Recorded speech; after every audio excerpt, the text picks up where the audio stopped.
The diner fell silent when the man slammed his wallet on the counter. Plates rattled, coffee cups trembled, and everyone turned to look.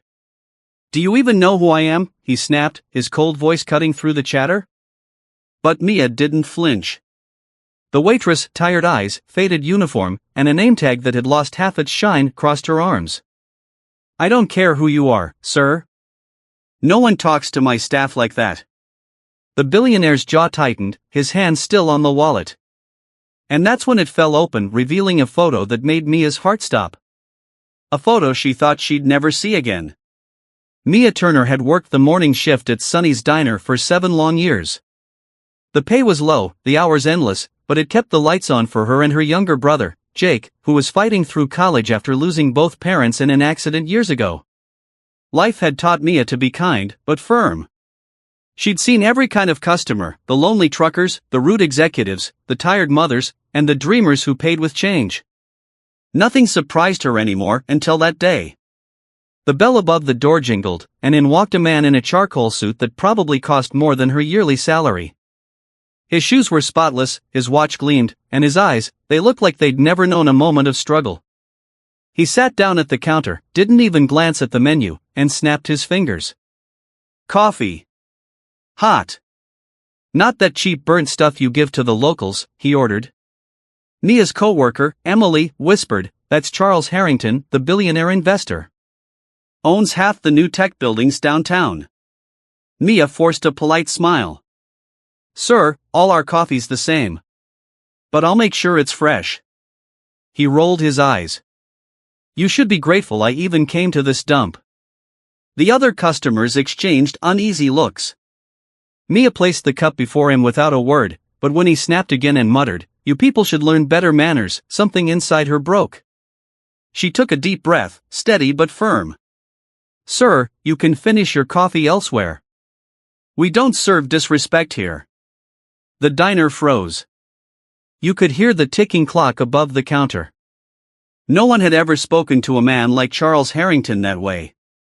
He slammed his wallet down angrily to pay, and as he did, it flipped open, spilling cards and a small, worn-out photograph onto the counter. Mia bent to pick it up, but when her eyes caught the image, her breath vanished. It was a picture of a little girl standing in front of a white farmhouse, holding a small teddy bear with a blue ribbon. Mia's hands trembled. That was her childhood home. And that girl was her. Mia froze. Her mind raced back to the one man who had visited their home years ago, a stranger who promised to help her family keep their land after her father's accident but vanished without a word. Charles noticed her staring and frowned. "Why are you?" "Where did you get this photo?" she interrupted, her voice trembling. He blinked, taken aback. "That's none of your business." "It is," she said, sliding the photo toward him. "Because that's me." For the first time, the man's arrogance cracked.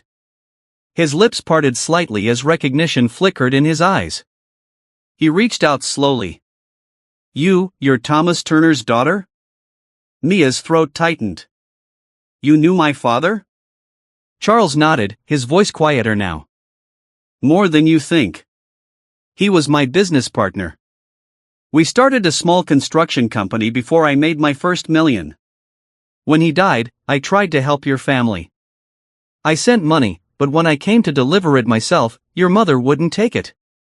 She said she didn't want charity." Tears welled in Mia's eyes. "We never got anything. We lost the house a month later." He looked down, guilt written across his face. "I was a coward. I should have done more." The diner was silent again, but this time, the tone was different.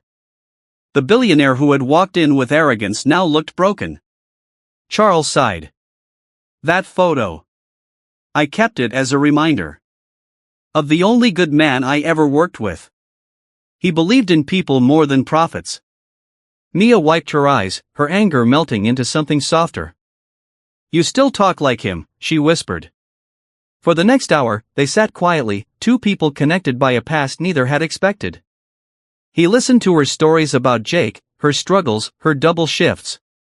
And for the first time in years, Charles didn't talk about stocks or deals, he talked about regret, and the loneliness that money never cured. Before leaving, he placed an envelope on the counter. For your brother's education. And for your father's dream, to rebuild that farmhouse. Mia shook her head. I can't take.